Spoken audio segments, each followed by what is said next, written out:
दाथ' इलेक्शननि बार बारगासिनो दं बयबो राजनैतिक नेताफ्रानो दिनै नामायखागोन चिफ मिनिस्टारा नामायदों बिपिएफनि आफादगिरि हाग्रामा महिलारिया नामायदों इउपिपिएलनि दैदेनगिरि जोंबो नामायदों गतिके बयबो नामायखानांगोन हेलिकप्टाराथ' मोनसे कमिउनिकेशननि मोनसे मिडियासो दिनै गारि घोड़ाजों साइकेलजों मटर साइकेलजों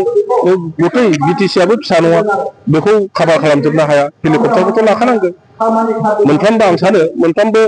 राजनैतिक दलनि दैदेनगिरिफ्रा मालाय हेलिकप्टार लानानै थाबै काभार खालामनायनि बेबस्थाखौ खालामगोन डेफिनेटलि इउपिपिएलआबो निश्चय लागोन खोमा बाहाय जेबो साननांगौ गैया बुंनांगौ गैया बयबो लाखानांगौ जोंनि समाजनि थासारिखौ लानानै जाम्बा रायजो राजाफोरा हेलिकप्टारजों गिदिंनानै प्रटेस्ट खालामनो फैदों होननानै बुजियो बे बेलायाव सारा बुङो